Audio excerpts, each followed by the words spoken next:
Hey y'all, welcome back to my channel. If you're new here, it's your girl Haven here. Today I'm going to be showing y'all how to do this really cute design. So today's video, we're going to be using the Beatles long square tips. Now I consider these an extra long, but I do go in and cut them to make them a long size for my clients. So I'm just cutting the numbers off right now, and no, I'm not perfecting the way that the cutting is, because after we apply our base, we're going to go in and file them to size. So first things first, cut them tips, and then you're going to take your buffer and we're going to go ahead and buff the surface of the nails.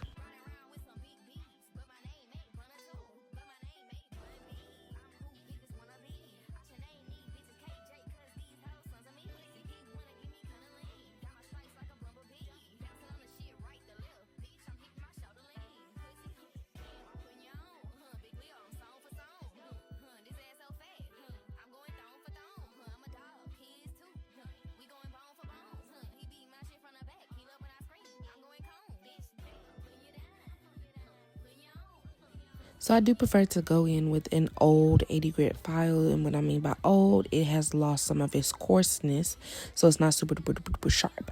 But I do like to go in with an old 80 grit file, and then I go in with a buffer to smooth the surface out. I like to make sure these nails are rough, okay? I want to make sure they are rough, so when I apply anything gel related on top of these nails, it sticks and it stays.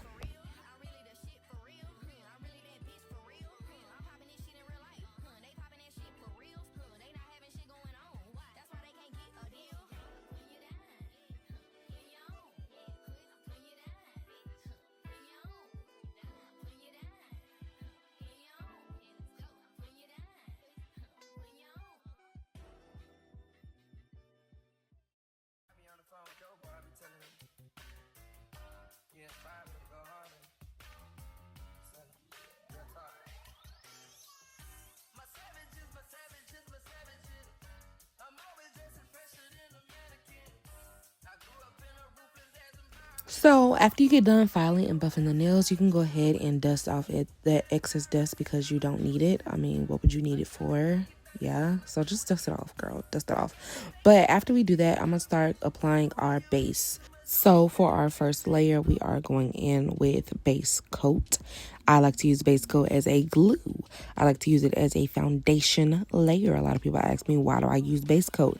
I got a question on one of my older videos asking, why do I use base coat in between layers? And honestly speaking, I use base coat at the beginning, and then I typically use it before I top coat. So I really only use it twice. If I use it more in between, that's because, like I said, I use it as a glue. But after we apply our base coat, cure that for 60 seconds, we're now going to apply our builder gel. Now, because I am going to be going in and reshaping these tips, I will be applying a nice thick layer of builder gel. And because the nail tips they're not really that weak, but I do like to make sure this is a very thick layer, because, like I said, we are going to go in and reshape, and I don't want to fire off too much of the builder gel.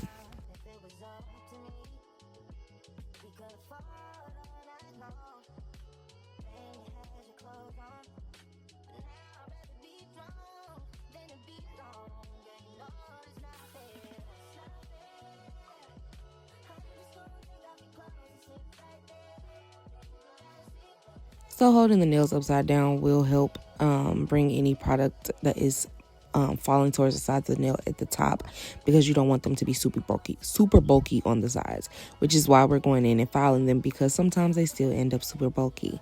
Okay. So I'm wiping them off with some acetone or alcohol. We're just trying to remove that sticky layer so that we can go in and file.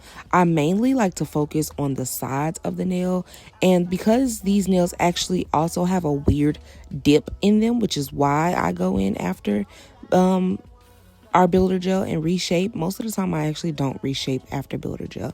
I think the only tips that I reshape may be my duck, stiletto, and my long square nails. And this is because I like to make sure that we have a nice foundation before we start putting any polish down. And if the builder gel has the sides of the nails bulky before we put polish down, they're going to be extra bulky once we put the polish down. So I'm also going to take this time to go ahead and file the tips of the nails straight, and also make sure that all of the tips are the same length across all 10 nails. And then after I file, once again, I go in and buff the surface, and then I'm going to do that for all 5 nails.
All right, so now that you have shaped them up, we're going to dust them off and apply our base coat layer. Well, I'm gonna wipe them off as well to remove any micro dust.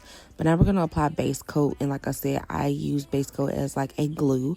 And because we went in, buffed the surface, and did all of that extra stuff, I want to add a layer of glue in between our base color, and just to smooth out the nails since we did file them before I put the base color down. So I'm just adding my base coat.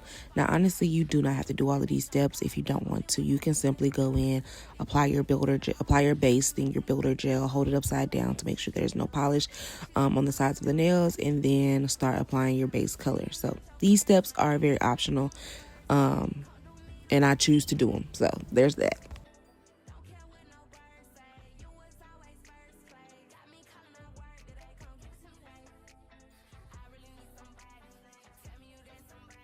Now that you have cured the base coat for at least 60 seconds, we're going to go in with our base color, and I'm using B071 by Beetles. We're going to do a layer of this. You will see me polish the bottoms of the nails, and I don't polish the cuticle. The reason I do this is because I'm starting to kind of like the look of that. It gives a little bit more, not even natural, but like it just does not give like super press on, if that makes sense. I don't know, it probably don't. I just like the look of this. So you don't have to do this step. This is what I choose to do. You know, everything is preferential. You choose what you do, what you want to do. Just make sure you're doing it safely. Our next color is going to be 427 by Rargism. And I do like to layer my base colors because I think it gives you have more variety when you layer the colors. When you just use the colors that you buy, it's like, yeah, cool. But like, what if you need like a color, but you need it to be a little bit more pink? You apply 2 layers of that color, and then you apply a pink layer on top, you know? So I'm going in, this part now, we're going to go ahead and start polishing that cuticle. The first layer is the layer that I don't polish at the cuticle. So after that, all of the layers are polishing at the cuticle / polishing the whole nail. So once you put your layer down, you're going to put that in the lamp, cure that for 60 seconds. And then we're going to go in with our last color, which is 482 by Rargism. And we're going to apply, once again, a full layer of this color and cure that for 60 seconds.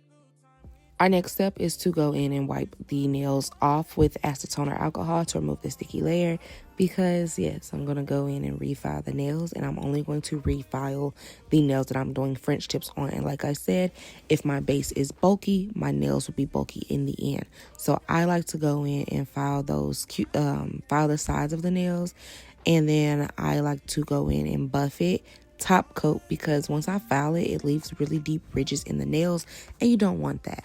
And then once again, this step is optional. You do not have to do this step. This is what I like to do. So if this seems extra to you, leave it out. So yeah, I'm just going in on my French tip nails. And like I said earlier, the reason that I am going in after this with top coat is y'all can see I'm using a file. And when I use a file, it leaves really deep ridges in the nails. And I know that I'm repeating myself, but I just want to explain this because sometimes people still ask me questions on why this, why that. So in case you missed it, this is why. So yeah, filing the sides of the nails to remove any excess product that may be bulky, and then we're going to buff it to smooth it out. And the reason I'm buffing it is to make it a little less rough around the edges and dust it off, wipe it off, top coat. It's as simple as that.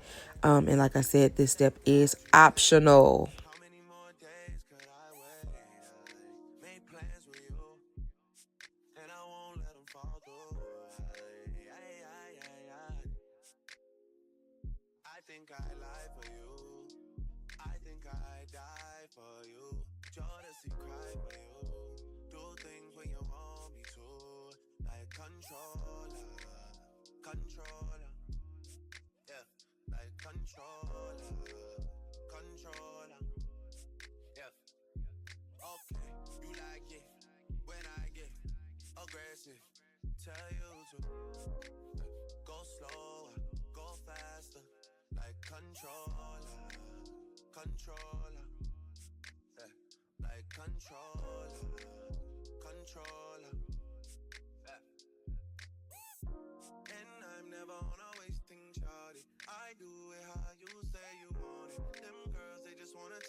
And after we top coat, I am going to go in and buff the surface of the nails. You can use matte top coat.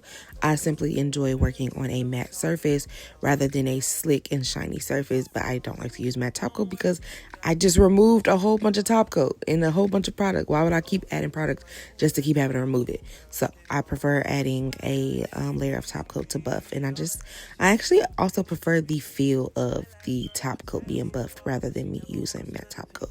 Next up, we're just going to go ahead and get our colors. I mixed a whole bunch of colors here, so I can't even tell y'all what color I use because, as y'all see, I'm going to mix a whole different bunch of colors and a whole different bunch of brands. Don't do this on actual people. I feel like it's a lot safer when you do it on a press-on nail because you're not doing it on top of a person's nail bed, which can cause allergic reactions. But since I make sure that everything is fully cured before sending it out to my customer, I feel like it's safer to do it on top of a press-on nail than rather a client's nail bed. So I'm just taking a bunch of different colors and mixing it in. And yes, y'all can watch me be a chemist, a mixologist, and whatnot. I actually ended up adding too much white, so I had a bunch of this color, and I might just make me a set in this design since I have so much color left over.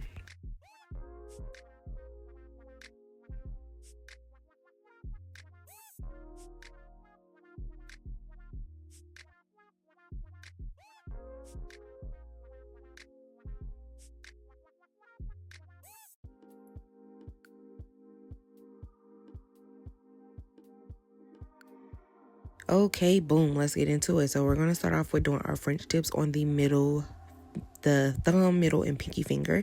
And I think I was in frame for most of this. I'm not sure. I haven't recorded a video in like 3 weeks. Y'all know I be like I record a whole bunch of videos in like a week or two, and then I go ghost. But y'all would never know because I post once a week and I have enough videos that I don't have to worry about missing a Saturday. That's my goal for 2026.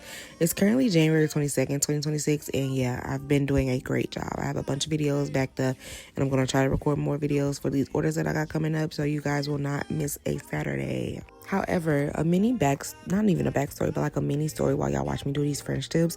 So I am in nail school. I started nail school in November of 2025. And like I said, it's January 2026. I should be graduating in April 2026. But I did my first acrylic, a full acrylic nail set at school. And the design that I wanted to do had French tips on the middle thumb and pinky nail. And let's just say I only did French tips on the thumb and the pinky because it was so much harder doing a French tip on the hands versus on a press-on nail. And I want to say this. I don't think it's harder because I'm working on a human and not a press-on nail. I do think it's a little bit easier to do designs on press-ons because you can move, flip, and tip and turn the nails all the way, all around. But I also feel as if when you're perfecting something, you have to perfect it in what you do. And I know that probably didn't make sense, but even though I'm doing French tips on a press-on nail, I still have to perfect that. And it's going to have to be the same thing for me learning how to do French tips on a human being. So please, if you're someone who does nails or you do press-on nails, don't feel like you are not, of skill because you can do nail art or you can do things on a press-on nail that you can't do on a human being. It's different. It's a different skill set. You have to still learn how to do the skill and perfect it. So don't feel like, oh, it's not as worthy or it's not as, valued as a human, doing it on a human being. Girl, don't let these people lie to you. Because a lot of nail techs that do only nails believe that press-on nails are a lot easier, and they're actually not. I feel like both have their pros and their cons, and I don't feel like it's okay to be discrediting one just because you want to feel like you're better than that, because I feel like a lot of nail techs feel like they're better than people that make press-ons, and I don't feel like that's fair. As someone who is now doing nails, like I said, I don't feel like that's fair. Okay. But yeah, I'm just going in doing these Frenchies. I just glitched, y'all, and I'm not deleting it. What was that? Frenchies. That was a in-person glitch.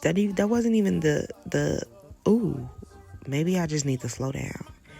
Cause me stuttering is crazy. And I'm not gonna delete that. Y'all know I give y'all the real, the true, the everything in between. It is what it is with me.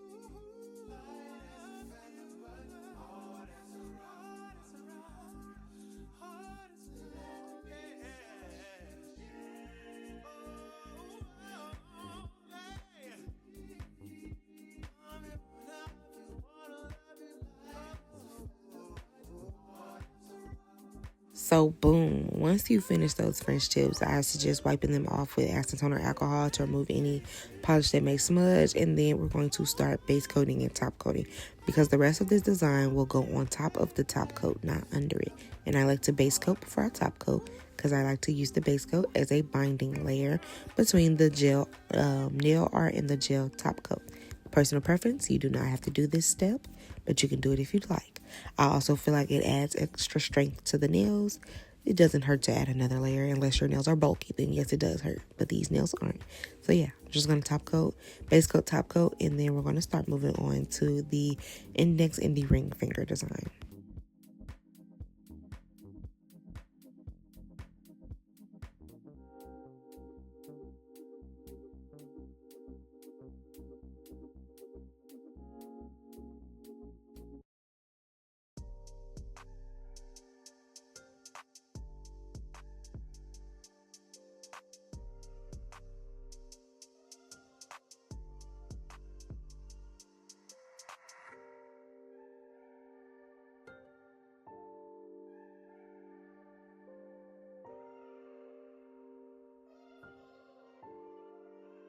NT, you made this?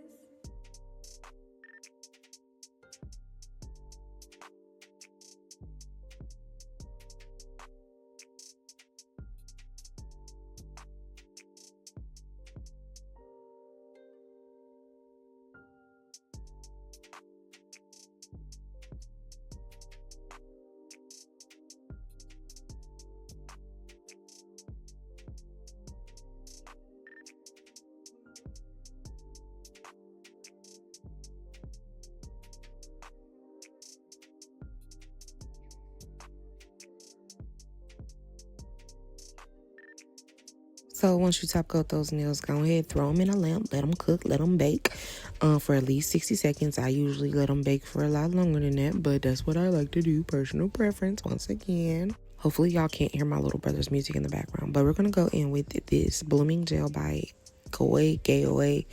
I don't know, child. Y'all see the brand name.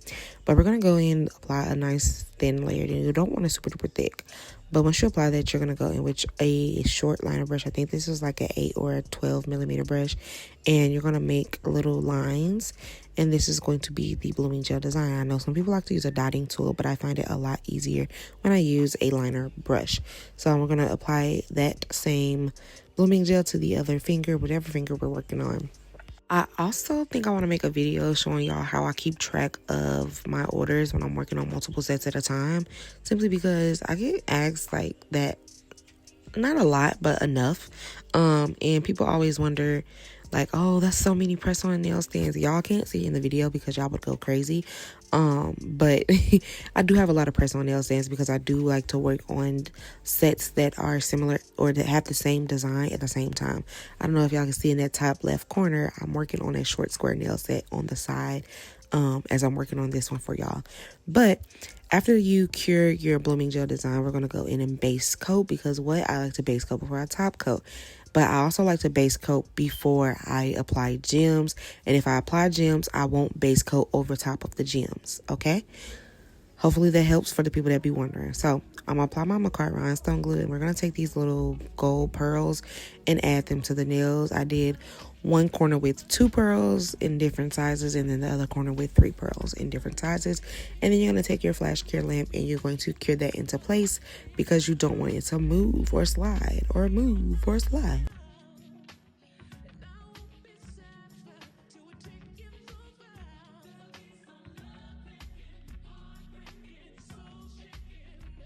So after flash curing, these are not actual gold charms, of course. I like to go in with my rhinestone glue and cover them charms with the rhinestone glue. And I use this as a barrier / a protective layer because they're not gold. They do change colors. And since they are protruding off the nail, they hit up against things more often, which causes them to rub up against things and their paint and their color starts to peel away. It's inevitable. There's not really much you can do to stop it, but there is ways that you can kind of slow down the process of them changing colors. That's why I go in and I add that layer of rhinestone glue on top of them before I top coat. And since I did that, if you want a flash cure or put it in the big lamp, it's clear. It cures a lot faster. But top coat, throw it in a lamp for 60 seconds. Here's what the nails look like before we get to starting our next step. So after you cure everything under the lamp for at least 60 seconds, I'm going to take a 80 grit file and file the tips of the nails. And I prefer filing the tips of the nails once I am done with all of the designing because I like that super sharp and crisp look, and so do my clients. People ask, oh, do you have problems with chipping, or why don't you seal the free edge? Because I simply don't have to. I have not had problems or issues where clients have come back to me saying, oh, my polish chipped, my polish peeled. I did have it one time, but that was because I needed a new lamp and she had black French tips. If you know anything about nails, you know that black it be struggling to cure sometimes, and especially with a broke lamp. That was the only time I've ever had a situation like this happen.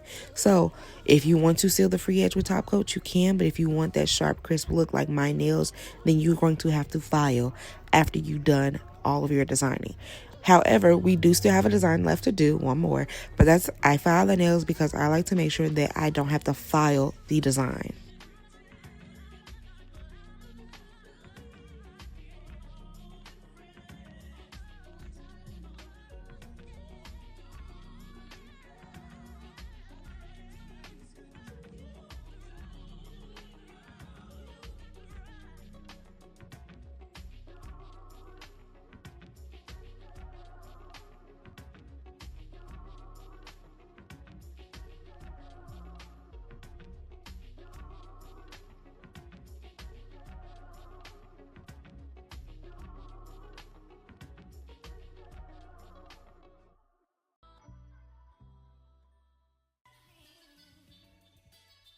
Alright, so after you get done filing, you're going to dust off that excess dust. And now we're going to go in and do our 3D lines.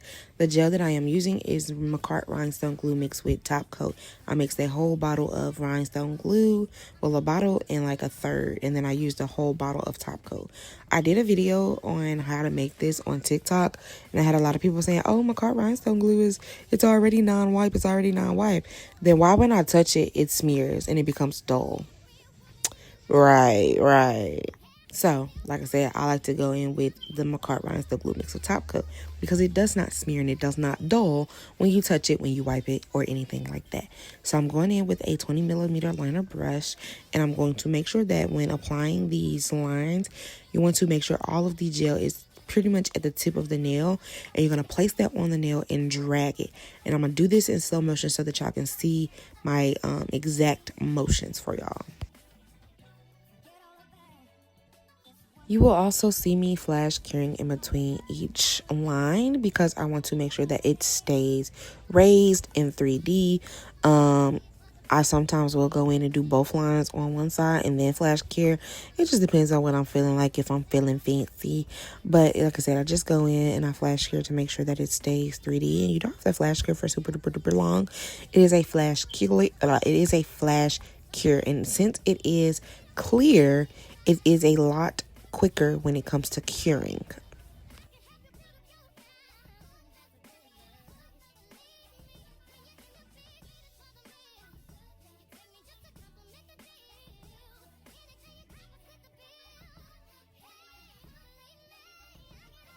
Once you flash cure every thing and you do all of your lines, you're going to put this in the lamp and you're going to cure it for 1 minute and 20 seconds, okay, to make sure that those lines are fully cured and that they don't smear and that your design is fully cured. Here's what the nails look like all together, and they came out super duper cute. This is a really simple design, but it's really cute, and I think it can be a summer and a springtime design. But if you guys enjoyed this video, make sure y'all like, comment, and subscribe. Let me know what y'all want to see more of, and I'll see y'all in my next video. Bye, y'all.